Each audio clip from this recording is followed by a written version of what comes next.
ஓம் நம சிவாய போற்றிவோம். ஓம் சிவாய நமக. என் அன்பு குழந்தையே, நீ செய்த தர்மத்தின் பலன் நிச்சயம் உந்தலை காக்கும். எவன் ஒருவன் அவன் மனம் சொல்லும் தீய எண்ணங்களை கட்டுப்படுத்தி வருகின்றானோ அவனே வாழ்க்கையில் வெற்றியடைவான். நீ நல்ல எண்ணங்களுடன் செயல் புரிந்தால்தான் நிம்மதி, செல்வம், மகிழ்ச்சி ஆகியவை உன்னை பின்தொடர்ந்து நிழல் போல வரும். தர்மத்தை பின்பற்றாதவர்களுக்கு வாழ்க்கை துன்பத்தை தான் தரும். வெறுப்பு, கடஞ்சொல் இவற்றில் இருந்து விலகினில். எதிர்பார்ப்பு இல்லாமல் அனைவரையும் நேசித்து மகிழ். எந்த நேரத்திலும் எந்த நிலையிலும் நிதானத்தை கடைபிடி. இந்த நல்வினைகள் கர்ம பந்தத்தில் இருந்து விடுபடச் செய்து வாழ்வில் உன்னை சந்தோஷமாகவும் நிம்மதியாகவும் வாழ வகை செய்யும். நான் கூறும் வார்த்தைகள் மீது நம்பிக்கை வைத்து செயல்படு. நான் உன்னோடு தான் இருக்கிறேன் என்று இருக்கின்றேன். இனிமேல் உன் வாழ்க்கையில் பொற்காலம்தான். அனைத்தும் வசந்தமே. உன் அம்மாவாக உன் அப்பாவாக நான் இருக்கின்றேன். நான் சில நாட்களாக உன்னை உன்னிப்பாக கவனித்துக் கொண்டுதான் வருகிறேன். பாசம் பாசம் என ஏங்கி அந்த மாயையில் சிக்கி உருகுலைந்து விட்டாய். உண்மையான பாசத்திற்காக நீ ஏங்கும் ஏக்கத்தை காண என்னால் முடியவில்லை.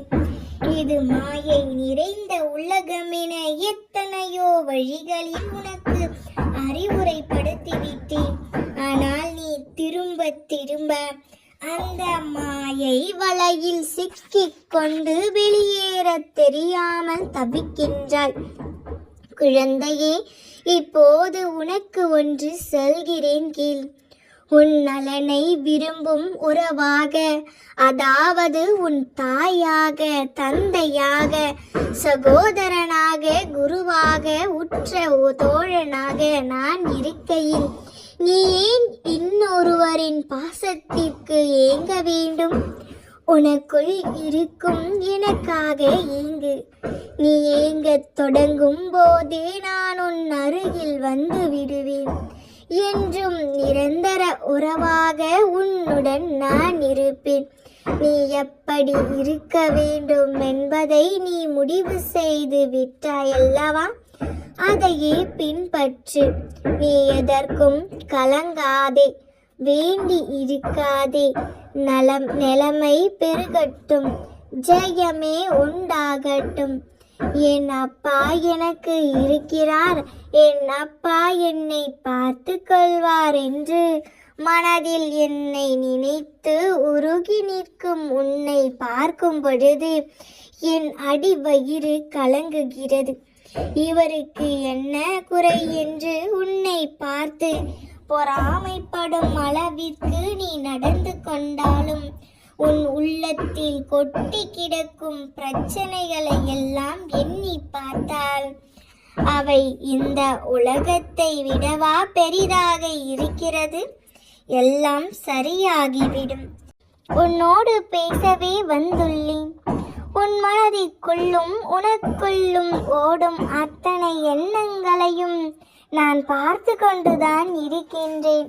அதனால்தான் உன்னிடம் முக்கியமான விஷயங்களை சொல்ல வந்தேன். தினமும் உன்னை பற்றிய பிரச்சனைகளை என்னிடம், உன்னை சுற்றி இருப்பவர்களிடம் சொல்லி சொல்லி பார்த்து ஏதாவது ஒரு விதத்தில் உனக்கு உதவி கிடைக்காதா என்று ஏங்கினாய். இறுதியில் எதுவும் மாறவும் இல்லை. எனது சூழ்நிலையும் நான் நினைத்தது போல வரவில்லை. நீ எல்லாமே எனது பிரார்த்தனைதான் என்று நீ சொல்கிறாய். அப்பா, இனிமேல் எனக்கு என்ன செய்வது என்று தெரியவில்லை. உன்னால் மட்டுமே எனக்கு உதவ முடியும். உங்களுடைய கரத்தை கொடுத்து எனக்கு ஏதாவது ஒரு நல்லதை நடத்தி கொடுங்கள். எனக்காக ஒரு வழி சொல்லுங்கள் என்று என்னிடம் இப்போது வந்து முழுமையாக வந்து சரணடைந்து இருக்கிறாய்.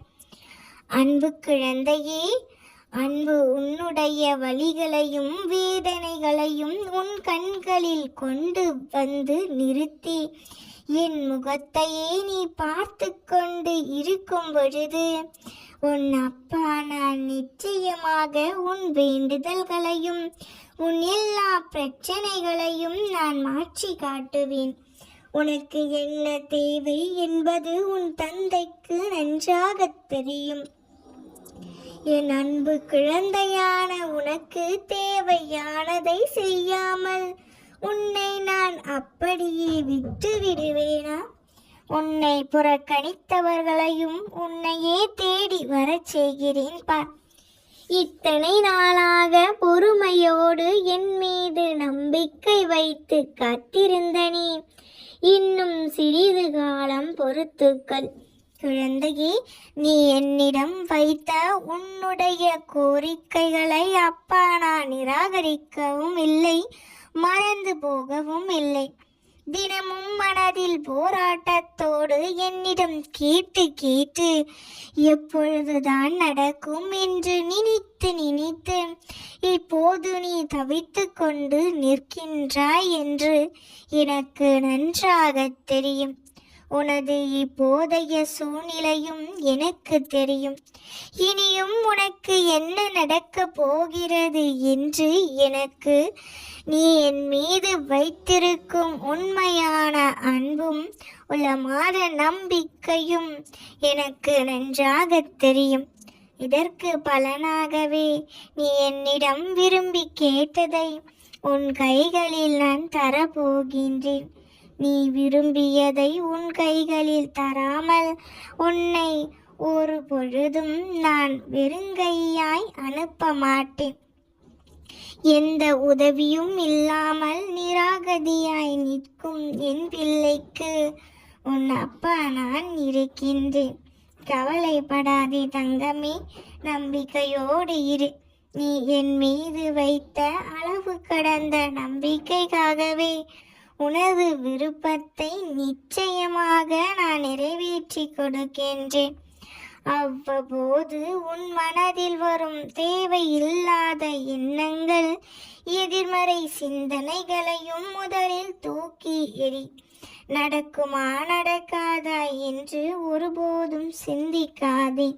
நான் இருக்கின்றேன், நம்பிக்கையோடு இரு. அப்பா நான் இருக்கிறேன். நம்பிக்கை இல்லாமல் ஒரு செயலையும் செய்யாதே. எவ்வளவு பெரிய துயரத்திலும் கூட என் மீது நம்பிக்கை வைக்கும் பொழுது நான் உனக்கு நீ வேண்டியதை அனைத்தையும் நிறைவேற்றி தருவேன். பொறுமையாக இரு. உனது கவலைகளை விட்டுவிடு. அனைத்தும் ஒரு முடிவுக்கு வரும். நீ கடுமையான வேதனையாலும் துயரங்களினாலும் பாவங்களை அதிகமாக செய்திருந்தாலும் எனது ஆலயத்தில் உன் பாதம் பட்டவுடன் உன்னிடத்தில் இருந்து அத்தனையும் விலகிவிடும். நான் இருக்கையில் கவலை எதற்கு? கவலை வேண்டாம். அனுபவிக்க வேண்டும் என்ற சூழ்நிலைக்கு தள்ளப்படும் போது அனுபவித்தே ஆக வேண்டும்.